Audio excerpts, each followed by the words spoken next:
mafunzo ya awali ya kijeshi kwa vijana wa mujibu wa sheria Operation Nishati Safi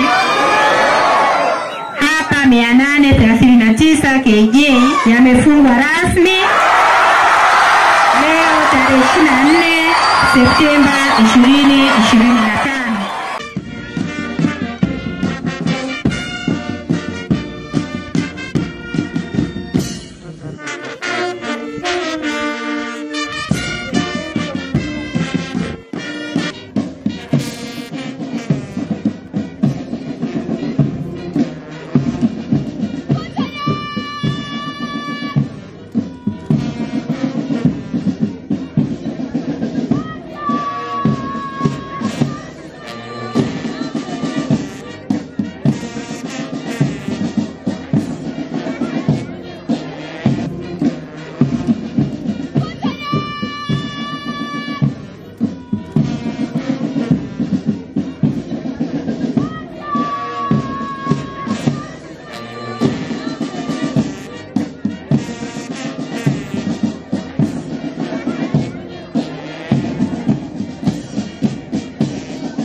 Na kusimama harakati harakati chap chap kanet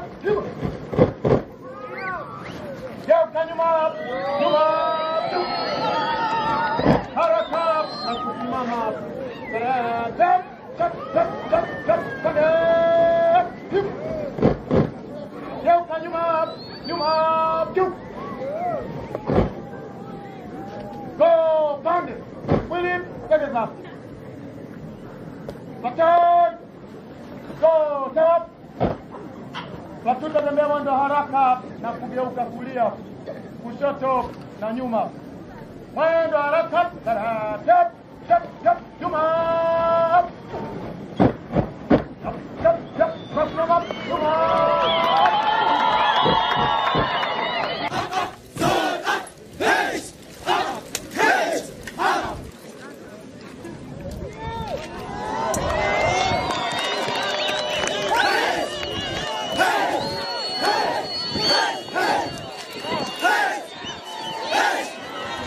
Tuwapigie makofi mengi. Hiyo ni combat carrot hiyo. Adui lazima apigwe kwa combat carrot. Tumie fursa hii adhimu kuishukuru serikali yetu chini ya Mheshimiwa Daktari Samia Suluhu Hassan, Rais wa Jamhuri ya Muungano wa Tanzania na Amiri Jeshi Mkuu, kwa moyo wa kizalendo wa kuendeleza mafunzo haya muhimu kwa vijana wetu wa Kitanzania ili waweze kuwa wazalendo na wenye uchungu na taifa letu. Vitendo sahihi vya gwaride, nyimbo na maonyesho mbalimbali yaliyoonyeshwa na vijana hawa wa kozi ya mujibu wa sheria Operation Nishati Safi vimenipa faraja na imani kubwa kuwa vijana hawa wamepata mafunzo kwa viwango stahiki na weledi mkubwa.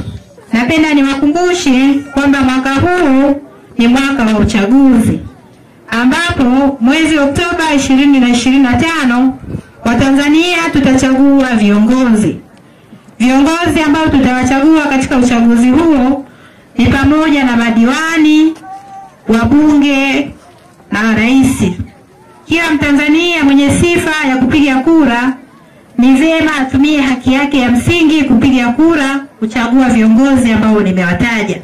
Niwaombe ndugu zangu, tujitahidi kudumisha amani na utulivu katika kipindi hicho muhimu kwa taifa letu.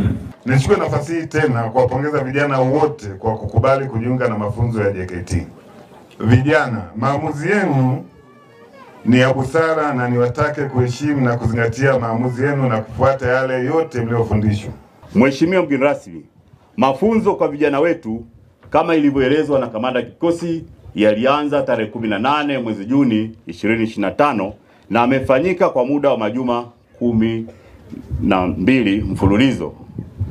Vijana wamejifunza masomo ya awali ya kijeshi, kazi za mikono na uzalishaji mali. Lengo likiwa kukuza moyo wa kizalendo, kuwajengia kwa kamavu, ujasiri, uwezo wa kutumia muda vizuri na kuwafanya wajitambue kuwa wao pia ni sehemu ya jamii ya Watanzania wanaopaswa kupata mafunzo ya Jeshi la Kujenga Taifa.